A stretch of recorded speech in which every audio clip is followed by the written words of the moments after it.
Alright, so here's a look at something I've been working on, like on and off for the last few weeks. I've resurrected my GBC roller coaster, so GBCoaster is what I call it. Yeah, so it's essentially a big chainsaw of a thing, housed within a whole lot of dark pink.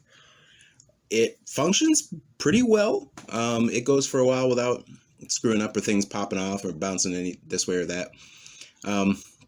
But I'm kind of tired of working on it, so I think I'm going to end up breaking it down before too long. But before I did that, I wanted to show you what I was doing here.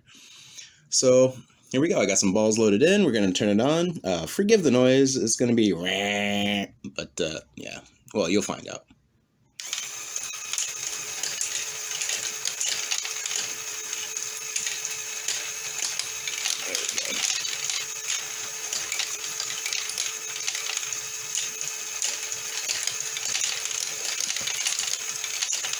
Lift it up so you can get an idea what's going on here.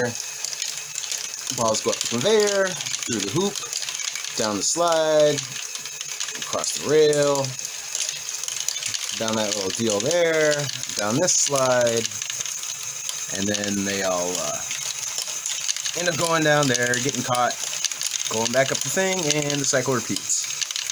Now there are two spots where this thing ends up hanging up. One is along that medium lavender trail there in the center. If it hits a flat spot on the balls, it kind of stalls it.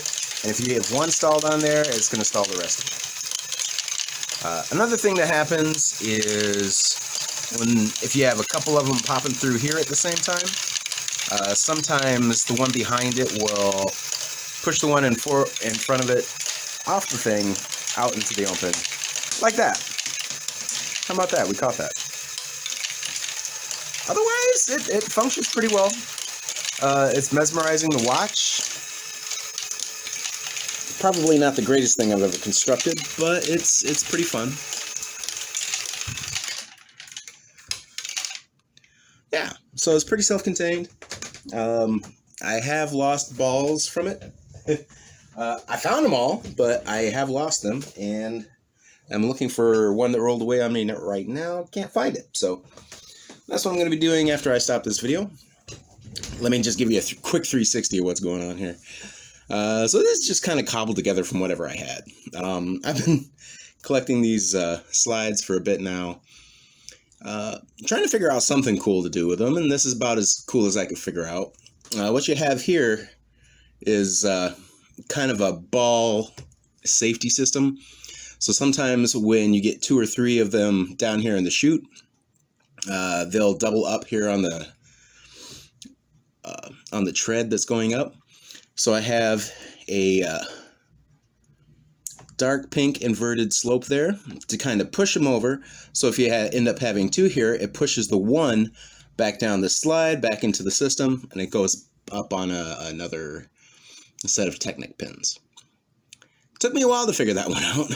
I lost a whole lot of balls out of the back side of this thing. You know, I'm not even gonna worry about phrasing on this because I mean we're talking about Zamfir spheres, aka balls. So here's the back side. Get an idea of what the construction method is for that there, and this haphazard is probably the best way to describe that style. It works. It took a while to figure out where to connect it further up here to get it secured in, because you know with the angles and everything, it made it very, very non-standard.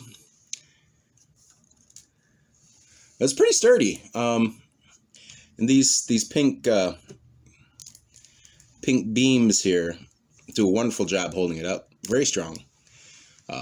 Very stable. Got as much medium lavender as I could possibly throw in there without throwing things off too far.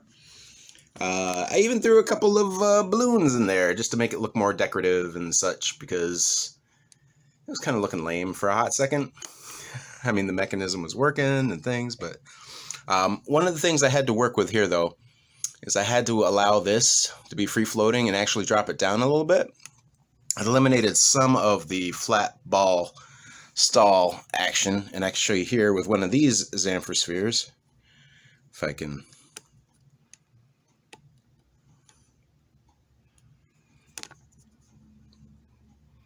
find it there. Yeah, so you see how the ball has that dimple on this side? That allows for a flat spot, so when it's rolling down, if that catches and doesn't roll right, it stalls it out. Same for the other side. There's a bit of a dimple there that if it stalls out, it pretty much throws a monkey wrench in the whole works. But for the most part, if something's coming along behind it with enough momentum, it'll carry it through. Sorry for the shaky camera work.